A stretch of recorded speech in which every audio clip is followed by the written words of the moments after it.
Assalamualaikum warahmatullahi wabarakatuh. Alhamdulillahilladzi hadana li hadza wa ma kunna linahtadiya laula an hadanallah. Wassalatu wassalamu ala Rasulillah wa ala alihi wa ashabihi ajma'in wa man tabi'ahum bi ihsanin ila yaumiddin, amma ba'd. Jamaah sekalian, pada kesempatan kali ini saya akan menceritakan suatu kisah sedikit dari biografi sahabat yang mulia Abu Darda radhiyallahu anhu. Manfaat dari kita mempelajari sejarah, ibaratnya kita belajar sejarah itu seperti melihat kaca spion dari kendaraan kita ya. Kita melihat ke belakang, tapi tujuannya untuk maju ke depan. Jadi mempelajari dari kisah-kisah masa lalu dalam rangka untuk apa?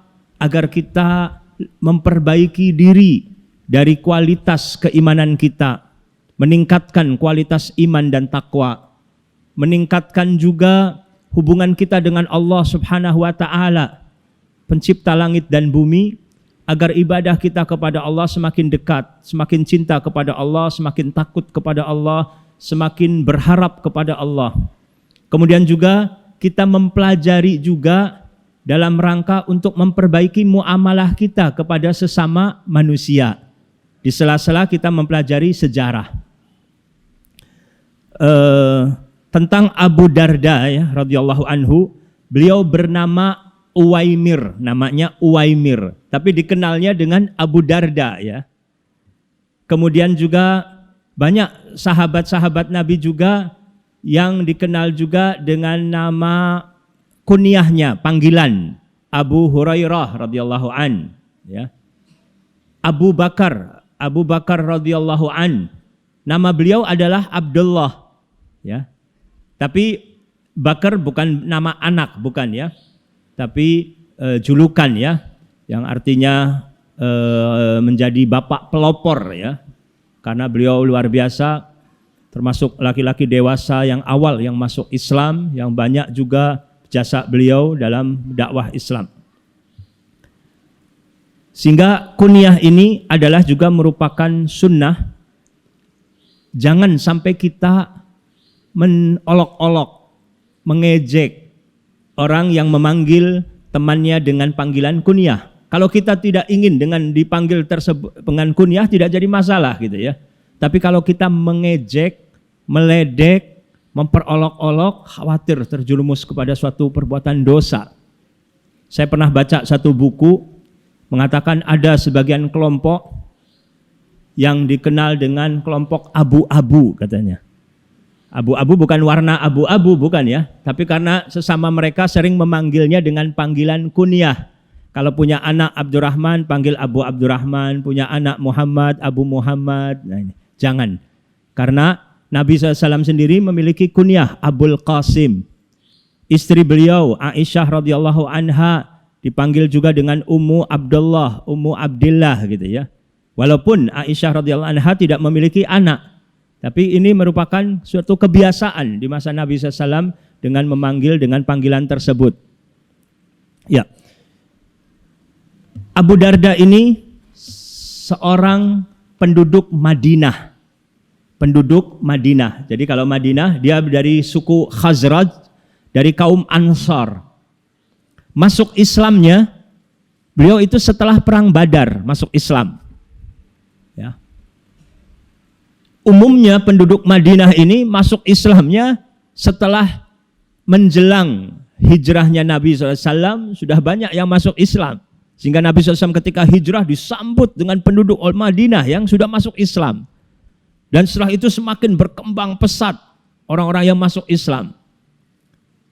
Yang sebelumnya adanya Baiat Aqabah pertama, Baiat Aqabah kedua dari penduduk Madinah yang datang ke Mekah ya di musim haji untuk berbaiat pada Nabi SAW. Kemudian Nabi SAW juga mengutus Mus'ab bin Umair radhiyallahu anhu ke Madinah untuk berdakwah di sana. Jadi termasuk terlambat Abu Darda masuk Islamnya ini ya. Beliau sebenarnya sebelum masuk Islam sudah bersahabat dekat dengan Abdullah bin Rawahah radhiyallahu anhu. Sangat dekat sekali. Bahkan ada ahli sejarah yang mengatakan dua orang ini kakak beradik, satu ibu lain ayah. Ada yang mengatakan demikian. Karena sangat dekatnya, kalaupun bukan adik kakak, seperti adik kakak. Ya. Ketika Abdullah bin Rawahah selesai perang Badar, Abu Darda khawatir kalau Abdullah bin Rawahah ini terluka atau terbunuh.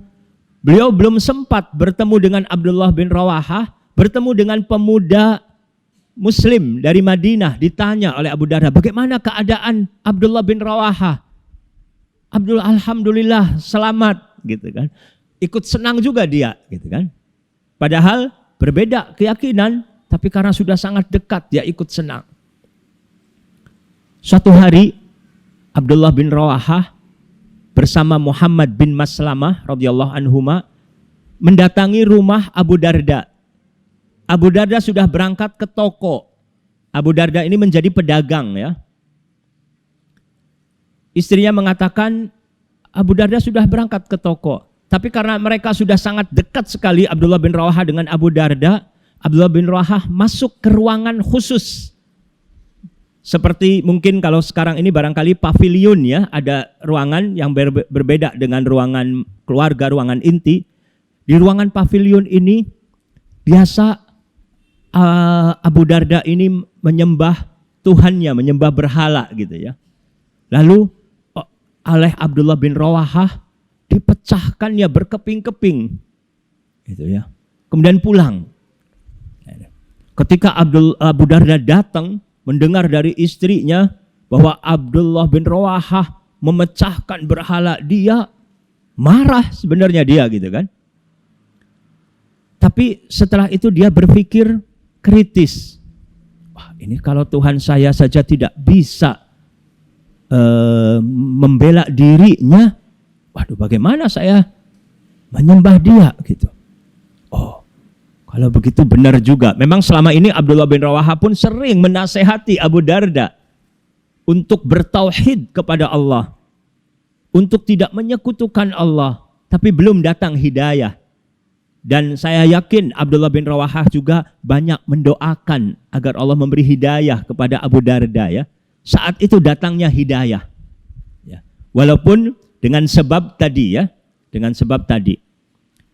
Yang dilakukan oleh Abdullah bin Rawahah ini karena terbatas. Berhala tadi milik pribadi ya, bukan di tempat umum.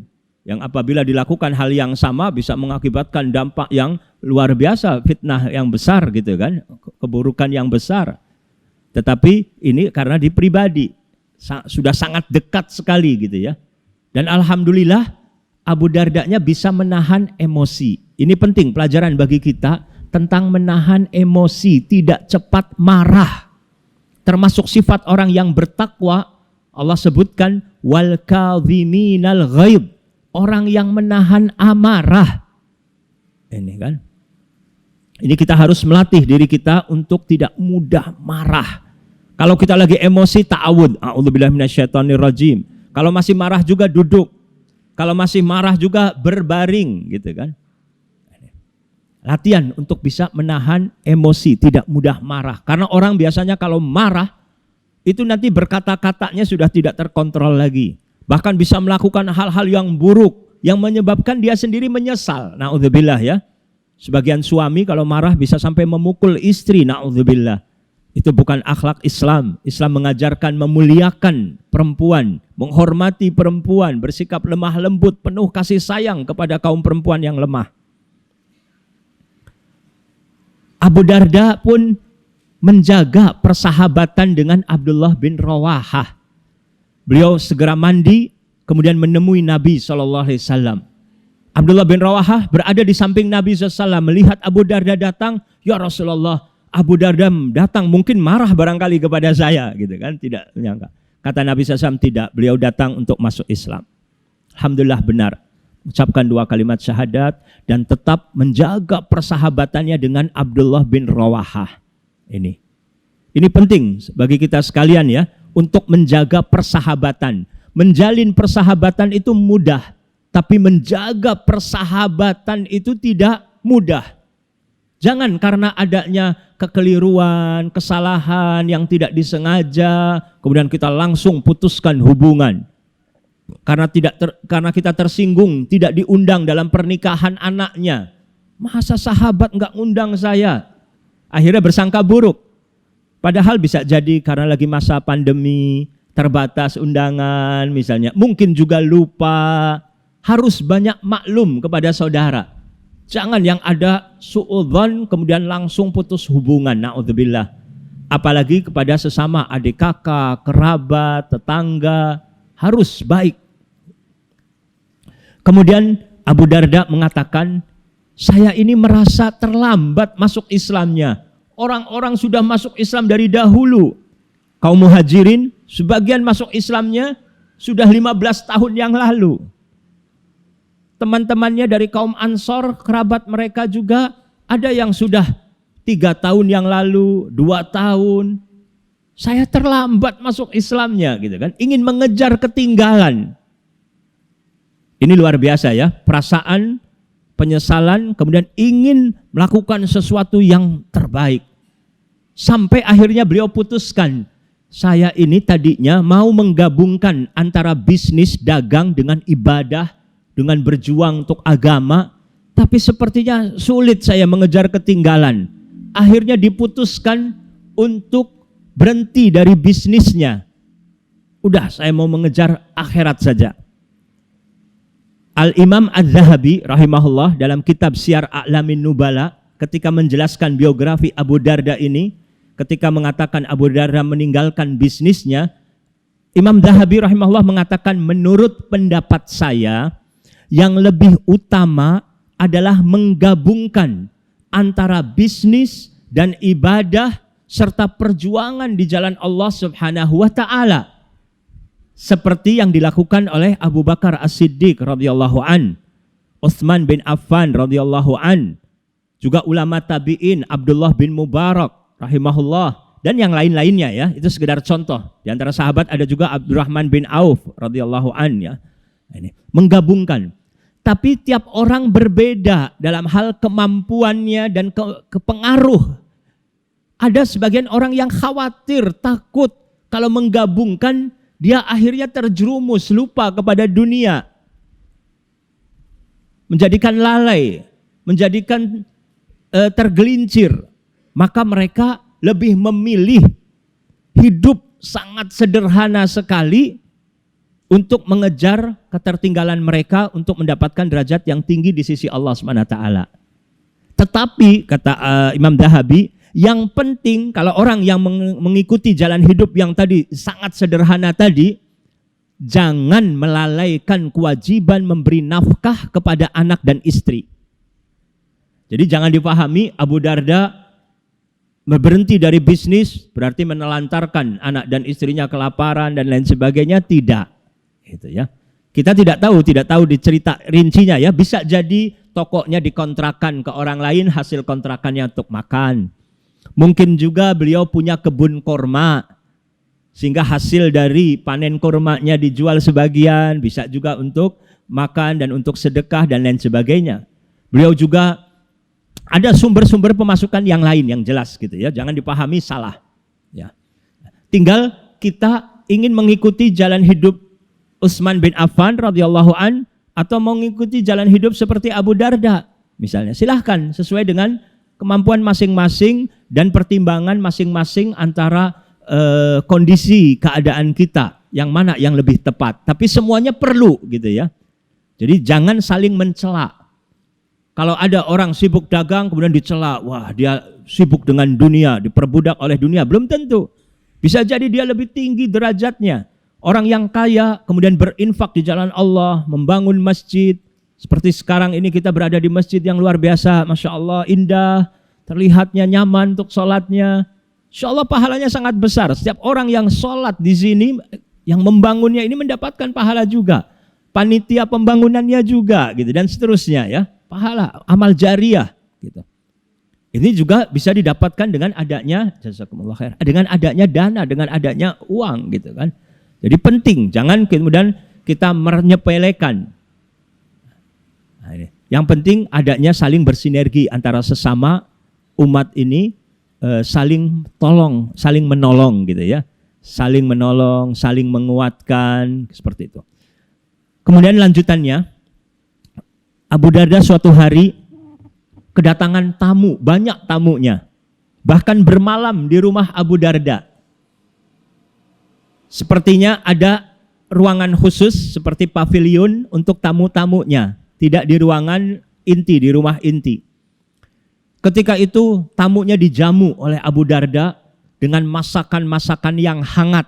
Pada saat itu sedang musim dingin di Madinah. Setelah saya tamu makan gitu ya, sudah saatnya mau istirahat, ada salah satu tamu, semuanya merasa kedinginan ya tamu ini, tapi nggak ada selimut untuk tidur mereka. Jadi ada salah satu tamu, saya mau minta selimut ke Abu Darda. Yang lainnya mengatakan, nggak usah, jangan merepotkan tuan rumah. Enggak, mungkin dia lupa nggak ngasih selimut untuk kita, gitu kan. Akhirnya ketok pintu, Abu Darda keluar. Abu Dardanya sendiri dalam keadaan kedinginan, tidak pakai mantel, tidak pakai selimut di tubuhnya. Akhirnya tamu itu merasa tidak enak, mesti beliau tidak punya berarti selimut, nggak jadi. Abu Darda tanya, mau apa tadi kamu ketuk? Enggak, tadi sebenarnya saya mau minta selimut untuk saya dan teman-teman di sana kedinginan. Oh gitu, Abu Darda. Abu Darda bilang, begini, saya ini insya Allah memiliki rumah di suatu tempat yang selimut-selimut saya sudah saya kirim terlebih dahulu ke rumah tersebut gitu. Sudah saya kirim. Memang kita mengalami kesulitan-kesulitan saat sekarang ini, tetapi dengan harapan kita ini tidak menghadapi kesulitan-kesulitan nanti hari esok. Apakah kamu paham maksud saya? Tamu itu mengatakan, ya paham. Terus langsung pulang kembali. Artinya apa? Maksudnya Abu Darda mengirim selimut bukan berarti ngirim selimut di rumah lain, bukan. Tapi ketika dia punya harta berupa selimut, berupa uang, berupa kurma, berupa makanan, dia sedekahkan di jalan Allah Subhanahu wa taala untuk bekal akhirat. Sehingga sampai selimut pun di rumah dia nggak punya gitu. Karena dia khawatir menghadapi hari esok, pertanggungjawaban nanti di akhirat ini sangat berat. Lebih baik sabar hidup di dunia, lapar sedikit, kesulitan sedikit, kedinginan sedikit gitu ya istilahnya, sakit sedikit, tapi untuk mendapatkan kebahagiaan yang sesungguhnya di akhirat gitu. Itu cara berpikir dari Abu Darda radhiyallahu an. Setiap memiliki kelebihan rezeki segera disedekahkan, segera diinfakkan untuk tabungan akhirat. Ini. Tapi seperti tadi, alhamdulillah ada tamu, bisa juga menyediakan menjamu tamu gitu ya, alhamdulillah. Ini diantara kisah dari Abu Darda radhiyallahu anhu. Kemudian tadi sedikit yang belum saya sampaikan juga pelajarannya. Abu Darda mempertahankan persahabatan dengan Abdullah bin Rawahah. Tadi sudah saya jelaskan ya, bahwasanya penting sekali untuk menjaga persahabatan. Tadi sudah saya singgung, alhamdulillah, bentar, saya lupa. Ya. Kemudian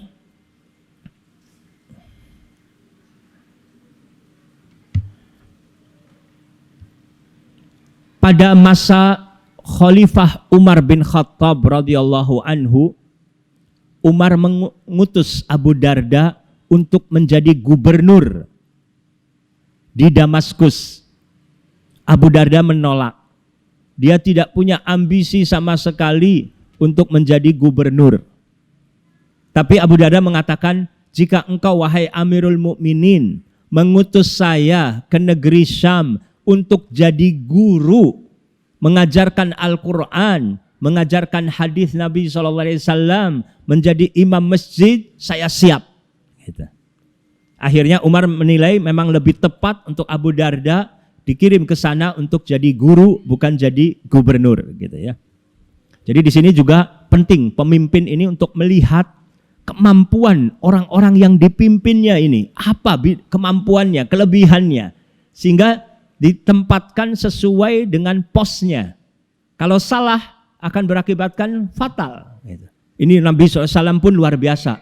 Dalam memilih orang tepat sekali. Khalid bin Walid sebagai apa, ya, Umar bin Khattab dan lain sebagainya, Amr bin As radhiyallahu anhum ajmain. Sampai suatu hari Nabi SAW ketika perang Ahzab ingin mengutus seorang sahabat untuk menjadi mata-mata, untuk menjadi intel, untuk masuk ke markas musuh yang akan menyerang Madinah saat itu, ya, di perang Ahzab itu jumlahnya 10.000 orang musuh mau menyerang Madinah. Tapi Nabi SAW dan sahabat sudah buat parit. Nabi memilihnya siapa?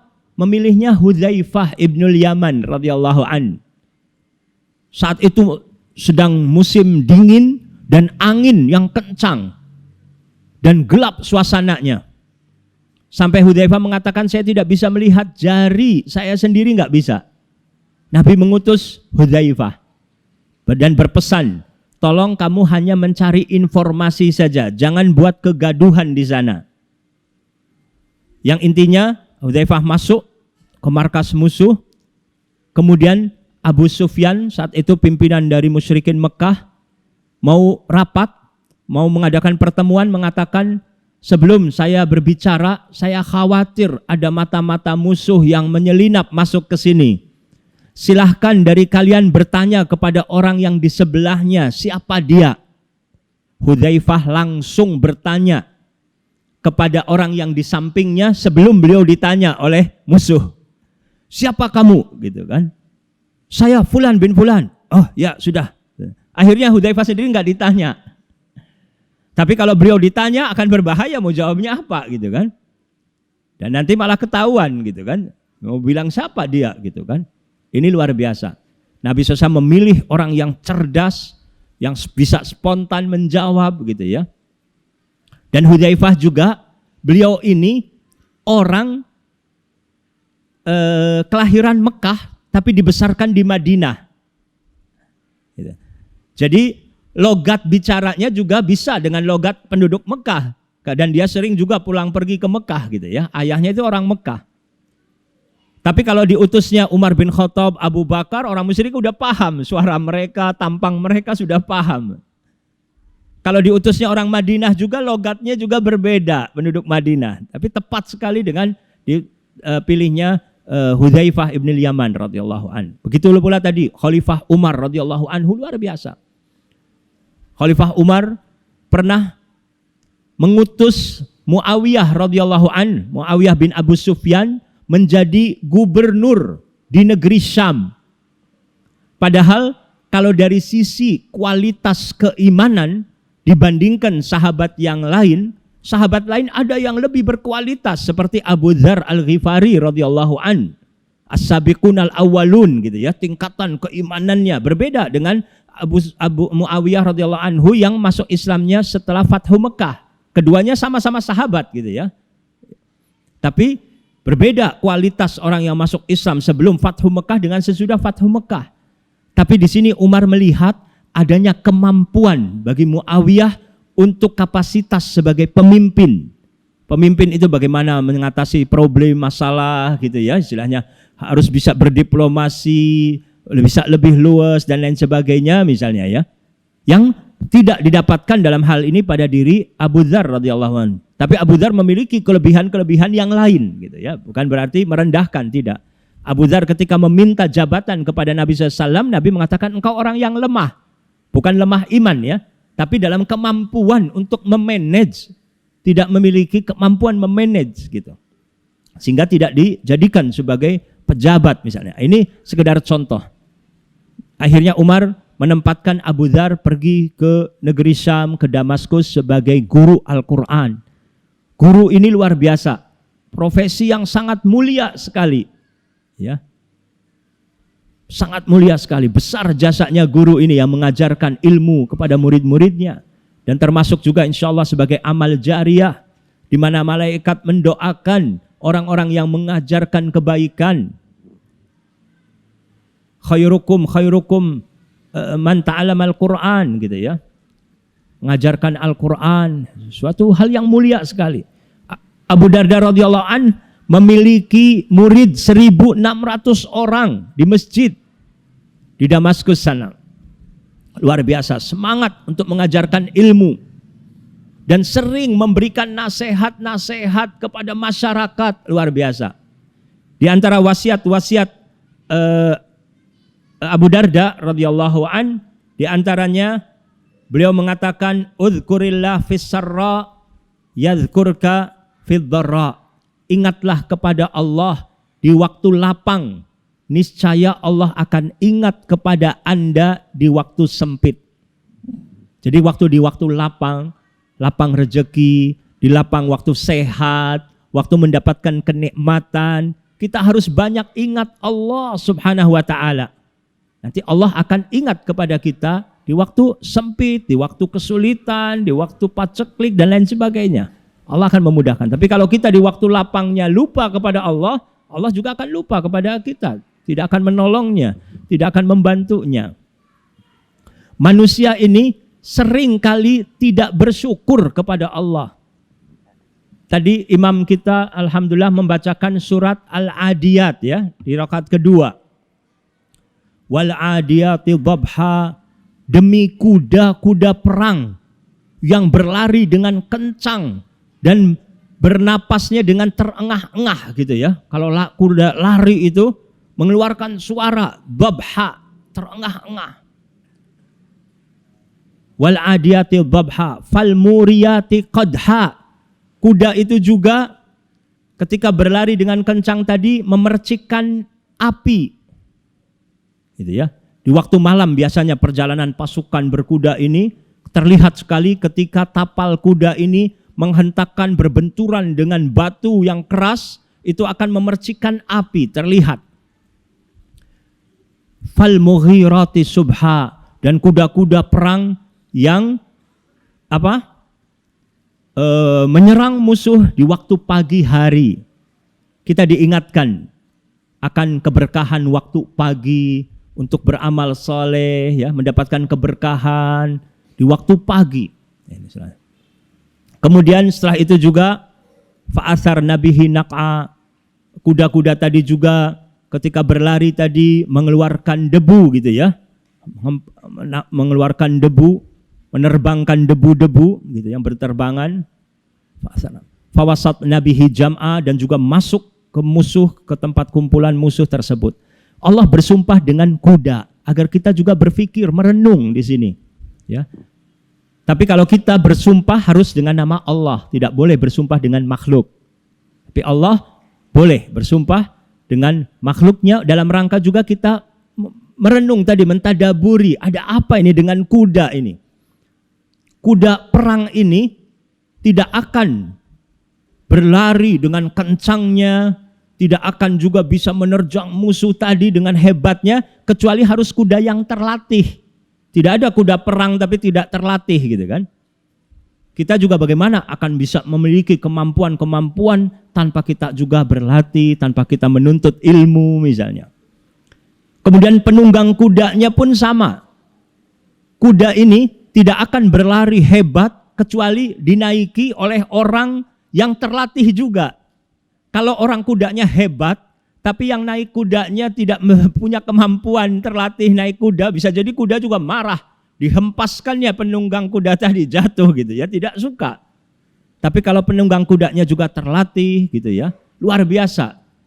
Itu akan menghasilkan hasil yang maksimal. Kemudian kuda juga terkenal kesetiaannya kepada tuannya. Kuda itu hewan yang sangat setia kepada tuannya. Sampai berani tadi pengorbanannya, resiko kuda perang tersebut bisa saja terbunuh oleh musuh gitu ya. Tapi dia tidak masalah. Dia ingin membalas jasa tuannya yang telah rajin merawat dia, memberi makan, memberi minum, merawat, memandikan. Kita harusnya berpikir, bagaimana dengan Allah Subhanahu wa taala yang banyak memberikan rizki, banyak yang memberikan kemudahan, kesehatan, menyelamat kita, melindungi kita dan lain sebagainya, Tapi kok manusia ingkar. Makanya setelah sumpah tadi Allah menyebutkan innal insana li rabbihi lakanud. Sesungguhnya manusia itu terhadap Rabbnya sangat ingkar. Suka mengeluh. Lupa akan nikmat-nikmat Allah. Kalau ditanya bagaimana keadaan kamu, jarang yang bersyukur. Kalau para pedagang ditanya, aduh sekarang lagi lesu, lagi sepi, begini, yang ada keluh-keluhan gitu kan. Jarang yang ada alhamdulillah, syukurlillah, nikmat gitu. Gimana keadaan kamu? Waduh lagi sakit, yang ada keluhan-keluhan. Tidak baik mengeluh kepada manusia gitu ya. Tapi kita mengeluh kepada Allah, mengadu kepada Allah. Minta pertolongan pada Allah. Boleh kita sharing, diskusi, minta pendapat, minta nasihat pada manusia boleh. Tapi bukan dalam rangka mengeluh, apalagi protes kepada Allah, bersangka buruk kepada Allah Subhanahu wa taala. Ini. Jadi kita harus lebih semangat lagi untuk bersyukur kepada Allah, menjadi manusia yang bertauhid, yang beribadah, rajin sholat subuh di masjid, yang laki-laki terutama rajin baca Quran, gitu kan? Apalagi sekarang sudah dekat Ramadan juga, harus persiapan dari sekarang meningkatkan kualitas dan juga kuantitas dari bacaan kita pada Al-Quran. Saya punya teman di Jeddah, waktu bekerja di Jeddah, ada teman supir keluarga, ya. Saya bermalam di tempat tinggal supir ini ya, di basement di bawah. Jam 1 malam majikannya telepon dari rumah ke supir ini. Supir ngangkat jam 1 malam. Ya, siap.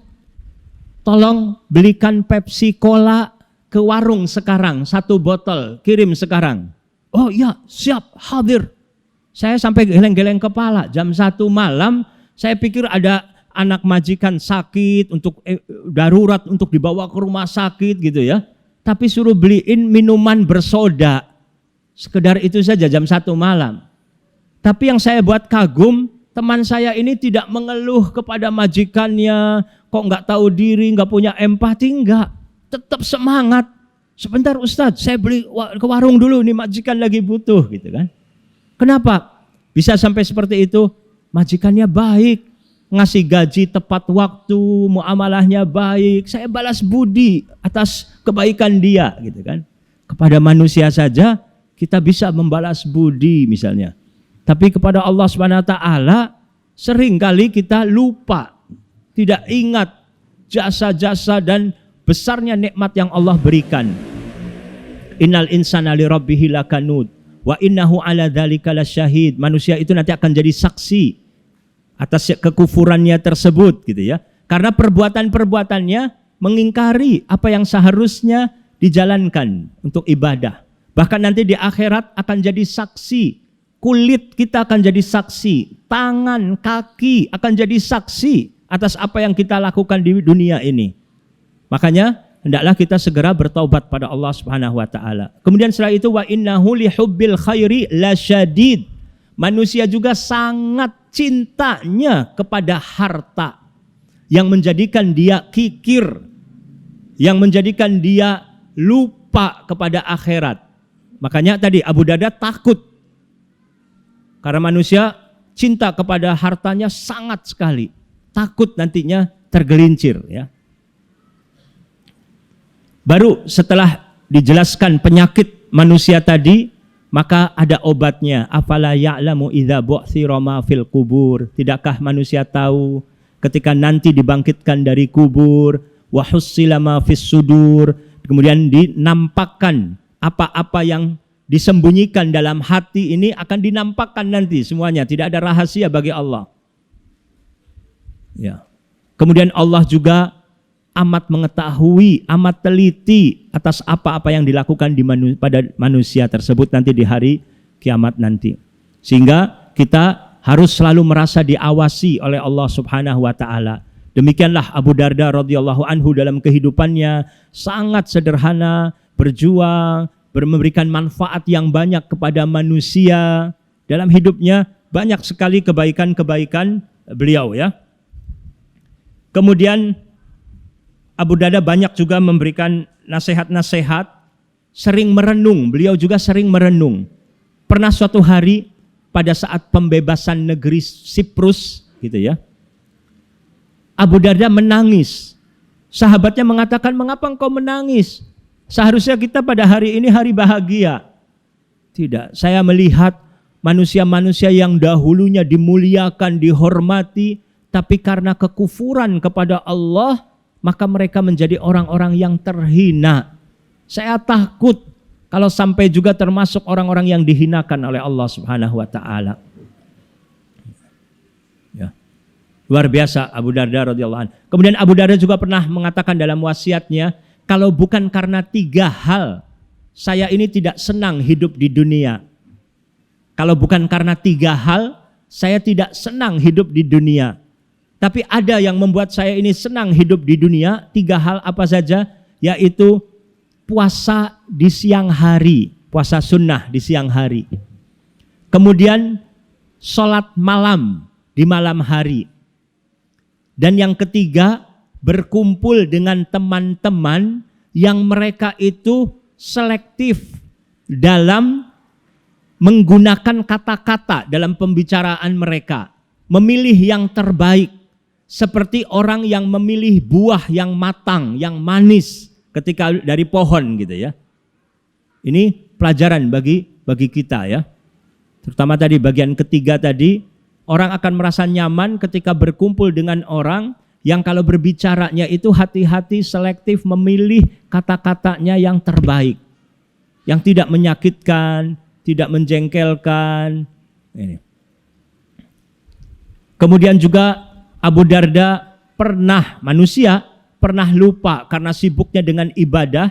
Suatu saat sahabat Salman Al-Farisi radhiyallahu anhu berkunjung ke rumahnya, melihat ada istri Abu Darda ini pakaiannya lusuh sekali gitu. Lusuh gitu, tidak sepantasnya berpakaian dengan pakaian seperti itu. Salman bertanya, ada apa engkau? Ini temanmu, sahabatmu ini sudah tidak memikirkan dunia lagi. Artinya juga kurang perhatian terhadap istri, gitu kan? Disampaikan kepada sahabatnya. Salman ingin meluruskan, menasehati Abu Darda. Maka ketika Abu Darda masak masakan, diajak makan Salman, Abu Dardanya nggak ikut makan karena lagi puasa sunnah. Salman bilang, saya nggak mau ikut makan kalau kamu nggak ikut makan bersama saya. Karena khawatir Salman terlalu sering puasa sunnah terus hampir tiap hari yang menyebabkan takut kalau sampai juga membuat sakit. Lalu Abu Darda makan juga. Malam hari nginep Salman di rumah Abu Darda. Ketika malam hari selesai Isya, Abu Darda sudah ingin sholat tahajud. Kata Salman, nanti sholatnya, sekarang tidur dulu. Akhirnya Abu Darda tidur. Sebelumnya dari mulai setelah Isya beliau sering sholat. Bangun baru sebentar, bangun mau sholat lagi. Nanti dulu, belum tengah malam. Tidur lagi. Baru setelah sepertiga malam terakhir bangun, Salman pun ikut bangun sholat juga. Salman memberikan nasihat kepada Abu Darda bahwa Allah juga, Anda memiliki kewajiban terhadap Allah. Anda memiliki kewajiban terhadap badanmu sendiri. Anda memiliki kewajiban terhadap istri. Masing-masing itu hendaklah engkau tunaikan hak mereka ini dengan sebaik-baiknya. Jangan sampai ada yang ditelantarkan. Abu Darda setelah sholat subuh melapor kepada Nabi SAW apa yang dilakukan oleh Salman. Nabi SAW menjawab, Sadaqa Salman, Salman benar. Luar biasa ya, santunnya Nabi SAW tidak mengatakan engkau salah wahai Abu Darda. Padahal kalau Salman benar berarti Abu Darda yang salah. Tapi lebih tepat, lebih enak didengar, Salman benar. Abu Darda semakin cinta kepada Salman Al-Farisi, sahabat yang sangat dicintainya. Kemudian Abu Darda radhiyallahu an punya anak namanya Darda, seorang perempuan. Waktu di Damaskus dilamar oleh Muawiyah radhiyallahu an untuk putranya yang bernama Yazid. Abu Darda menolak lamaran Muawiyah tadi. Kemudian Abu Darda menikahkan putrinya dengan seorang laki-laki yang miskin harta. tapi saleh dalam agamanya, dalam ibadahnya, dalam akhlaknya gitu ya. Sebagian orang bertanya kepada Abu Darda, "Hai Abu Darda, mengapa engkau menolak lamaran Muawiyah agar putrimu nikah dengan Yazid?" Gitu. Ini pelajaran bagi kita juga ya. Terkadang manusia ini suka fudul. Fudul itu apa artinya?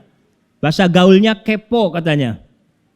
Ingin tahu urusan orang. Padahal tidak penting kan? Ketika sudah Abu Darda putuskan, sudah hak dia sebagai orang tuanya. Bagi orang lain nggak perlu. Tapi kadang orang lain suka ingin tahu. Maka Abu Darda menjawab, tetap jawabannya pun santun. Tidak mengatakan, "Oh, kamu mau tahu urusan orang, nggak usah tanya." Misalnya kan, mungkin bisa menyinggung perasaan. Abu Darda jawab. Dia bilang, "Saya ini sayang sekali kepada putri saya Darda. Saya khawatir kalau beliau ini nikah dengan Yazid nanti, tinggal di istana, tinggal di rumah yang mewah. Dia nanti punya banyak pelayan, punya banyak pembantu, hidup dengan penuh kekayaan harta. Saya takut nanti akan melunturkan keimanannya, akan luntur agamanya." Sudah cukup bahasanya itu saja. Ya. Ini luar biasa ya. Hati-hati dalam bicara. Jadi selesai permasalahannya karena dia khawatir nanti anaknya luntur agamanya. Tapi beliau tidak mengatakan, "Saya tidak setuju dengan calon menantu saya yang laki-laki karena menurut saya kurang cocok agamanya atau akhlaknya." Nggak ada kata-kata seperti itu kan? Sama sekali tidak ada. Ini. Jadi kita juga harus berlatih terus untuk menuturkan kata-kata tadi yang baik, yang tidak menyinggung perasaan, yang tidak menyakiti hati orang, tetapi tetap pesan itu bisa sampai kepada teman kita, kepada saudara kita. Kemudian Abu Darda radhiyallahu anhu sering kali mendoakan teman-teman sahabatnya ini dengan disebutkan nama mereka. Dalam kitab-kitab sejarah dikatakan oleh istri Abu Darda bahwa suaminya ini sering menyebutkan nama teman-teman dalam doanya sampai ada 360 nama yang disebutkan dalam doa suaminya untuk mereka nih. Artinya banyak sekali disebutkan. Walaupun mungkin tidak dalam satu waktu gitu ya. Tapi sering mendoakan untuk saudara-saudaranya, temannya, sahabatnya, kerabatnya disebutkan nama mereka. Ini termasuk hak persahabatan. Mendoakan saudara kita tanpa sepengetahuan saudara kita tadi. Ketika istrinya bertanya, "Wahai suamiku, mengapa engkau sering mendoakan dengan menyebutkan nama temanmu?" Beliau mengatakan Rasulullah SAW bersabda, doa seorang muslim berupa kebaikan untuk saudaranya ketika saudaranya tidak ada di hadapan kita, itu doanya mustajab, dikabul oleh Allah. Di sisinya nanti ada malaikat yang mengaminkan doa kita. Dan malaikat akan mengatakan walaka bimithlin, dan untuk kamu pula seperti apa yang kamu doakan untuk saudaramu. Pertanyaannya sekarang bagi kita, sudahkah kita mendoakan teman-teman kita dengan menyebutkan nama mereka di waktu-waktu yang mustajab? Kalau kita punya teman, punya tetangga sedang sakit, doakan agar Allah menyembuhkan sakitnya. Apabila kita memiliki sahabat, saudara yang sudah berumah tangga sekian tahun lamanya belum dikaruniai anak, kita doakan semoga Allah berikan keturunan yang soleh solehah dalam doa-doa kita. Ketika kita tahu ada saudara kita dalam rumah tangganya terjadi keretakan, kerenggangan, kita doakan, ya Allah lembutkanlah hati mereka berdua, sebutkan nama mereka supaya menjadi keluarga yang sakinah, mawaddah, warahmah dan seterusnya. Ketika kita tahu teman kita punya hutang yang banyak, terlilit hutang, ya Allah mudahkanlah si fulan, sebutkan namanya agar engkau memudahkan untuk fulan bisa melunasi hutangnya segera, dan misalnya, dan seterusnya, macam-macam doa yang bisa kita panjatkan ya, istilahnya. Ini diantara yang bisa kita dapatkan pelajaran dari Abu Darda radhiyallahu anhu. Lalu Abu Darda pernah sakit mata sampai tidak bisa melihat matanya tersebut. Tapi para sahabatnya jarang mendengar Abu Darda doa kepada Allah untuk menyembuhkan matanya. Maka sebagian sahabatnya tanya, wahai Abu Darda, mengapa engkau enggak berdoa saja kepada Allah agar Allah sembuhkan matamu?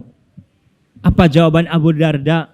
Bahwasanya saya tidak sempat untuk berdoa tersebut. Masih banyak doa-doa lain yang lebih saya prioritaskan untuk akhirat saya. Saya butuh ampunan Allah, butuh rahmat Allah, butuh masuk surga, dihindarkan dari api neraka. Demikian, bukan berarti beliau tidak mau sembuh gitu ya, tapi mungkin punya pertimbangan-pertimbangan lain. Ya. Punya pertimbangan lain tadi.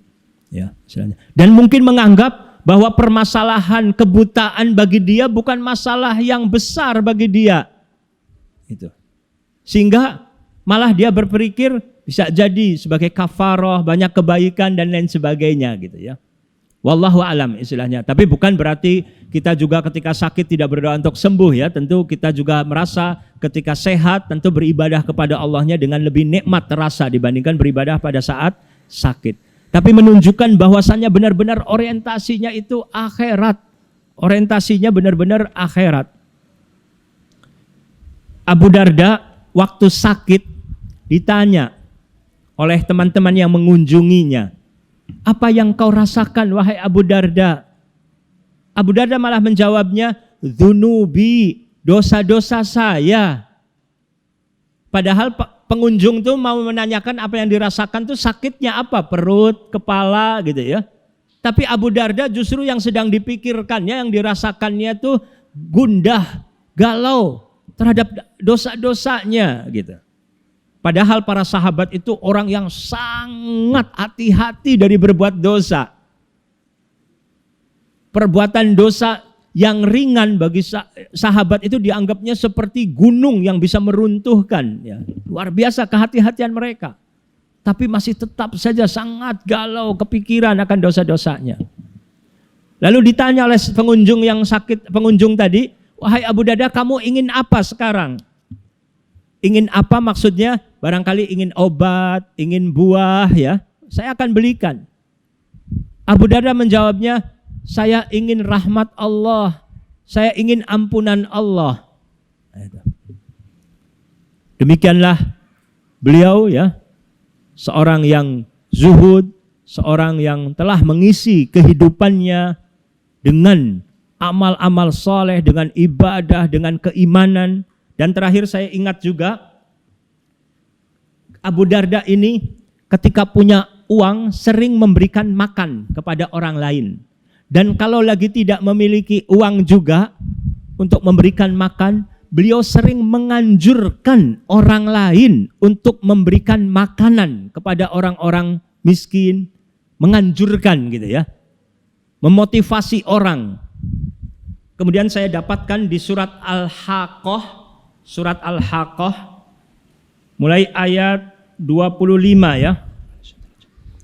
Wa amma man utiya kitabahu bishimalih fayaqulu ya laitani lam uta kitabiyah wa lam adri ma hisabiyah ya laitaha kanatil qadiyah ma aghna anni maliyah halaka anni sultaniyah khudhuhu faghulluh thumma al-jahima salluh thumma fi silsilatin dhar'uha sab'una dhira'an faslukuh innahu kana la yu'minu billahil azim wa la yahuddu ala ta'amil miskin, dan seterusnya ya. Dan adapun orang yang kitabnya diberikan di tangan kirinya, maka dia berkata, alangkah baiknya jika kitabku ini tidak diberikan kepadaku, sehingga aku tidak mengetahui bagaimana perhitunganku. Wahai kiranya kematian itulah yang menyudahi segala sesuatu. Hartaku sama sekali tidak berguna bagiku. Kekuasaanku telah hilang dariku. Allah berfirman, tangkaplah dia, lalu belenggulah tangannya ke lehernya, kemudian masukkanlah dia ke dalam api neraka yang menyala-nyala, kemudian belitlah dia dengan rantai yang panjangnya 70 hasta. Sesungguhnya dialah orang yang tidak beriman kepada Allah yang maha besar dan juga tidak mendorong orang lain untuk memberi makan orang miskin. Abu Darda mengatakan, alhamdulillah kita sudah selamat dari yang setengah, yaitu kita termasuk orang yang beriman kepada Allah. Penyebab orang diazab itu dikarenakan tidak beriman kepada Allah. Kita alhamdulillah sudah setengah, tinggal setengahnya lagi. Setengahnya lagi apa? Yaitu dengan menganjurkan orang lain memberikan makan kepada orang miskin. Karena di antara sebabnya diazab tadi tidak beriman kepada Allah yang Maha Agung dan tidak mengajak orang lain untuk memberi makan kepada orang miskin. Memberikan makan kepada orang miskin ini juga luar biasa, termasuk amal yang saleh. Di surat Al-Insan Allah berfirman, wa yut'imuna at-ta'ama 'ala hubbihi miskinan wa yatiman wa asira. Yang artinya, dan mereka memberikan makanan yang disukainya kepada orang miskin, anak yatim, dan orang yang ditawan. Meskipun orang lagi ditawan pun diperlakukannya dengan baik. Bahkan tadi diberi makan. Waktu perang Badar, sebagian tawanan dari orang musyrikin Mekah itu oleh kaum muslimin diberi makanannya, makanan yang lebih enak daripada yang mereka makan untuk diri mereka dan keluarganya. Lebih diutamakan. Ini luar biasa. Maka ketika ada beberapa orang di zaman sekarang ini mencela orang-orang yang memberikan makanan, nasi bungkus misalnya ya, di hari Jumat ataupun hari lainnya di masjid-masjid dan lain sebagainya, mereka mencela. Ada apa memberikan makanan? Harusnya memberikan modal kepada orang miskin. Kasih uang, kasih modal supaya bisa mengentaskan kemiskinan, bukan ngasih makanan. Ini salah. Cara seperti itu gitu ya. Betul, memberikan modal itu hal yang baik, tapi jangan mencela orang berbuat baik memberikan makanan. Ini termasuk yang dianjurkan dalam Al-Quran, memberikan makanan. Adapun setelah memberikan makanan juga memperhatikan orang-orang yang miskin, diberi pengalaman latihan-latihan pekerjaan, keterampilan, diberi modal, itu hal yang baik. Tapi bukan mencela orang yang berbuat kebaikan. Ini. Kita kadang sering mudah untuk jadi penonton menyalahkan orang yang sudah berbuat kebaikan. Tapi kitanya sendiri tidak melakukan apa-apa misalnya. Tapi hendaknya kita dukung orang-orang yang berbuat kebaikan, kita dukung, kita motivasi. Apabila ada kekurangan, berikan masukan, saran yang membangun, kritik yang membangun. Bukan malah yang menjatuhkan. Itu saja mungkin yang bisa saya sampaikan berkenaan dengan kisah Abu Darda radhiyallahu anhu. Sebelum ditutup, silahkan barangkali ada yang ingin bertanya. Kalau ingin bertanya dengan tulisan itu lebih baik. Tapi kalau ingin bertanya langsung juga silahkan tafadhol sesuai dengan tema yang sedang kita bahas ya. Ya, karena waktunya sudah habis, mohon maaf ya. Insyaallah mudah-mudahan sudah jelas, tidak ada pertanyaan. Kalau nanti ada yang ingin bertanya dan langsung kepada saya lewat WA, bisa minta pada panitia nomor WA saya secara pribadi, silahkan. Semoga Allah Subhanahu wa taala memberkahi majelis kita dan majelis ini memberikan motivasi semangat untuk terus belajar Islam dan menggali Islam. Alhamdulillah, antum ini memiliki ustadz-ustadz yang banyak membimbing, bisa mudah gitu ya. Saya kalau pergi ke daerah-daerah pedalaman, masyarakat muslim haus akan ilmu-ilmu Islam tapi nggak ada guru yang mengajarkan mereka.